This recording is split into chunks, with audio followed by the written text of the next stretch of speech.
রাতভর থাকতে হবে এমন একটি বাড়িতে যেটিকে সবাই ভয় পায়। চারদিকে নীরবতা, অন্ধকার, হাতে ক্যামেরা আর বিভিন্ন পর্যবেক্ষণ যন্ত্র।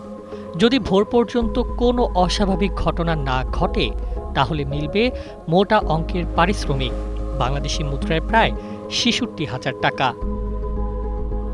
জাপানে দ্রুত জনপ্রিয় হয়ে উঠছে এমনই এক ব্যতিক্রমী পেশা।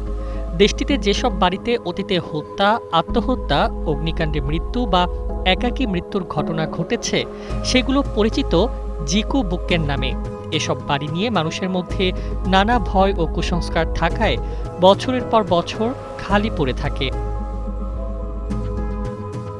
জাপানের আইন অনুযায়ী বাড়ি বিক্রি বা ভাড়া দেওয়ার সময় অতীতের এমন ঘটনার তথ্য ক্রেতা বা ভাড়াটিয়াকে জানানো বাধ্যতামূলক। ফলে অনেকেই এসব বাড়ি এড়িয়ে চলেন। এই সংকট কাটাতেই নতুন কৌশল নিয়েছেন বাড়ির মালিক ও আবাসন ব্যবসায়ীরা। সাহসী ব্যক্তিদের ৮৮,০০০ ইয়েন অর্থাৎ প্রায় ৬৬,০০০ টাকা দিয়ে এক রাতের জন্য ওই বাড়িতে রাখা হচ্ছে।